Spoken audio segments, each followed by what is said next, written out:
নমস্কার আমার প্রিয় শ্রোতা বন্ধুরা, আবারও একটা গ্রাম বাংলা ভূতের গল্পে আপনাদের সবাইকে স্বাগত জানাই।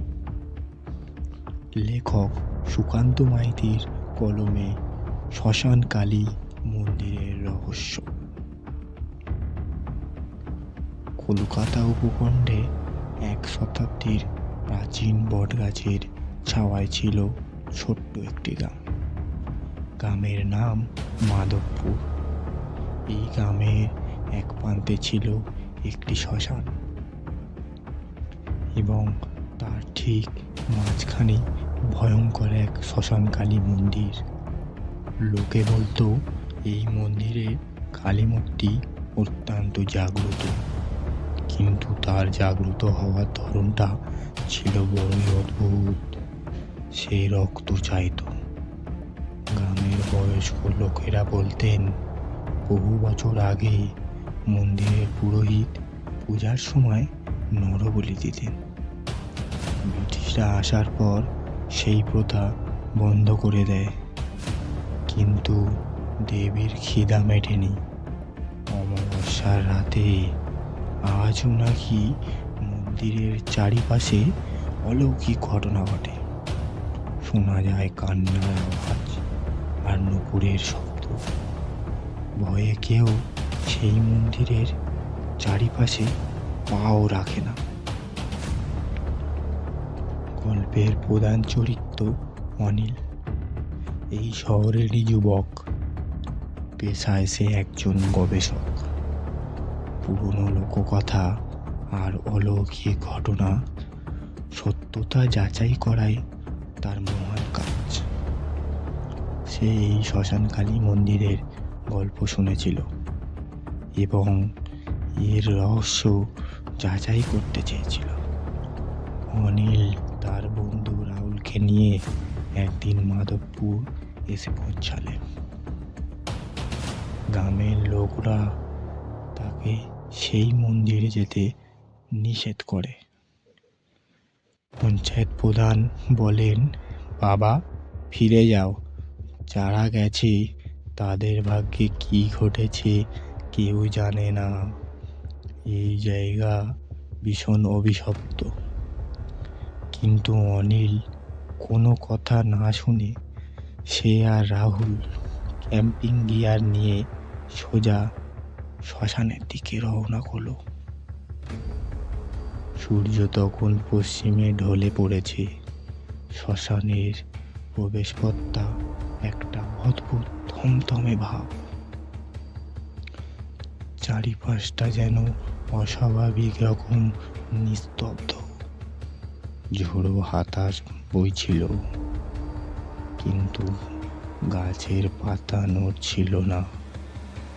তারা মন্দিরের কাছাকাছি তাঁবু খাটিয়ে রাত কাটানোর সিদ্ধান্ত নিল। সেদিন ছিল অমাবস্যার রাত। আকাশটা ছিল মেঘে ঢাকা। একটা তারা পর্যন্ত দেখা যাচ্ছিল না। রাত বাড়ার সাথে সাথেই পরিবেশটা আরো গা ছমছমে হয়ে উঠল। অনিল তার ক্যামেরা আর রেকর্ডিং যন্ত্র সেট করছিল। রাহুল হঠাৎ বলল, অনিল, তোর কি মনে হয় আমরা ভুল করছি? আমার ভীষণ ঠান্ডা লাগছে। অনিল বলল, ভয় পাস না, সবটা মনের ভুল। আমরা হয়তো কোনো বৈজ্ঞানিক ব্যাখ্যা খুঁজে পাব। হঠাৎ রাত ঠিক 12টার সময় চারপাশের নিস্তব্ধতা ভেঙে একটি তীব্র কান্নার আওয়াজ ভেসে এলো। মনে হলো কোনো মহিলা খুব কাছ থেকেই কাঁদছে, কিন্তু তাদের আশেপাশে তো কেউ নেই। রাহুল ভয়ে কাঁপতে শুরু করলো। অনিলও একটু ঘাবড়ে গেলেও নিজেকে ঠিক সামলে নিল। সেই শব্দ অনুসরণ করে মন্দিরের ভেতরে ঢুকলো। মন্দিরের ভেতরে ভীষণ অন্ধকার। টর্চের আলো দেখল সেই শ্মশানকালীর ভয়ঙ্কর মূর্তিটা যেন জীবন্ত। মনে হচ্ছিল তার চোখ দুটো থেকে জ্বলন্ত আগুন ঠিকরে ঠিকরে বেরোচ্ছে। কান্নার শব্দটা মন্দিরের ঠিক সেই মূর্তির নিচ থেকেই আসছিল। অনিল এগিয়ে যেতেই দেখল মূর্তিটির পায়ের কাছে তাজা রক্তের ছাপ ছাপ দাগ, অথচ আশেপাশে কোনো প্রাণী বা মানুষের চিহ্ন নেই। রাহুল বাইরে থেকে চিৎকার করছিল, অনিল বেরিয়ে আয়, চল পালিয়ে যায়। হঠাৎ কান্নার আওয়াজটা থেমে গিয়ে একটি মিষ্টি নুপুরের শব্দ শুরু হলো। মনে হচ্ছিল কেউ নাচছে, কিন্তু কে নাচছে? অনিল টর্চ ঘুরিয়ে দেখতে পেল মূর্তির সামনের বেদিতে এক ছায়ামূর্তি নাচছে। সে কি ভয়ঙ্কর নাচ! তাই সেই ছায়ামূর্তির একজন মহিলার পরনে লাল শাড়ি, খোলা চুল, তার মুখ দেখা যাচ্ছিল না। অনিল যখন ক্যামেরা তাক করলো তখন একটা তীব্র আলোর ঝলকানিতে অনিলের ক্যামেরা কাজ করা বন্ধ করে দিল। মহিলাটি নাচতে নাচতে অনিলের দিকে এগিয়ে আসতে শুরু করলো। অনিল দেখল তার পায়ের নুপুর থেকে নয়, বরং তার পা থেকেই রক্ত ঝরছে। মহিলাটির চোখ ছিল না, ছিল শুধু দুটো গভীর গর্ত। ভয়ে অনিলের গলা শুকিয়ে কাঠ। সে পিছনে হাঁটতে শুরু করলো। মহিলাটি তার দিকে হাত বাড়ালো। তারা আঙুলগুলো দেখতে পেল। সেই মহিলাটির আঙুল অস্বাভাবিক রকম লম্বা, ঠিক যেন একটা হাতের মতন এক একটা আঙুল। সেই মুহূর্তে রাহুল বাইরে থেকে চিৎকার করলো, অনিল, পালানোর পথ বন্ধ হয়ে গেছে, কেউ যেন আমাদের তাঁবু পুড়িয়ে দিয়েছে।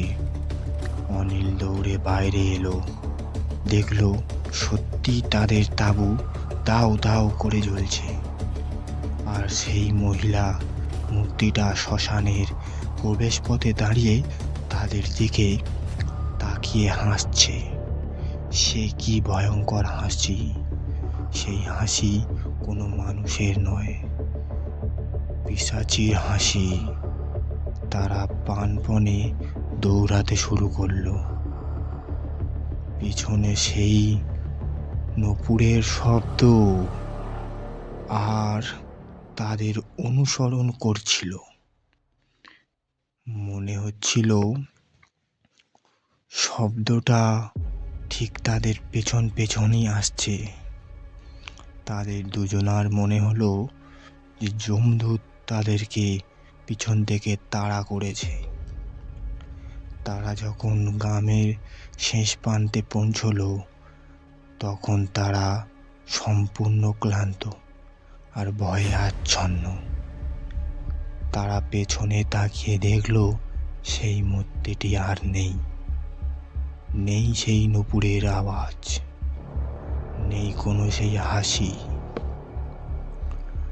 পরের দিন সকালে গ্রামের লোকরা তাদের উদ্ধার করে। অনিল আর রাহুলের জ্বরে পড়েছে, প্রচণ্ড জ্বর। দুদিন পরে তারা যখন সুস্থ হয় তারপর তারা সমস্ত গ্রামবাসীকে সব কথা খুলে বলল। তখন গ্রামের পঞ্চায়েত প্রধান প্রদীন সাহেব বলেন, আমি তো আগেই বলেছিলাম এই শ্মশানকালী তার এলাকার বাইরে কাউকে সহ করে না। অমাবস্যার রাতে সে নিজেই বাইরে বেরিয়ে তার শিকার খোঁজে। অনিল আর রাহুল আর কোনোদিন সেই গ্রামে ফিরে যায়নি। তারা তাদের গবেষণার কাজ বন্ধ করে দিয়েছিল। তারা বলেছিল বিজ্ঞানের কিছু কিছু প্রশ্নের উত্তর লোককথার অন্ধকারে লুকিয়ে আছে। সেই অন্ধকারের গভীরে পা বাড়ানো মানেই নিজের জীবনকে ঝুঁকির মুখে ফেলে দেওয়া। শ্মশান কালী মন্দিরের রহস্য অবশেষে রহস্যই থেকে গেল। তো হ্যালো বন্ধুরা, কেমন আছো সবাই? আশা করছি সবাই ভালোই আছো। আর এরপরে আরও অনেক ভালো ভালো গল্প আসতে চলেছে। এই গল্পটা কেমন লাগলো কমেন্ট করবেন, একটা লাইকও করে যাবেন। যারা চ্যানেলে নতুন আছে তারা সাবস্ক্রাইব করবেন। তো দেখা হচ্ছে পরের কোনো এক গল্পে। চলো গাইস।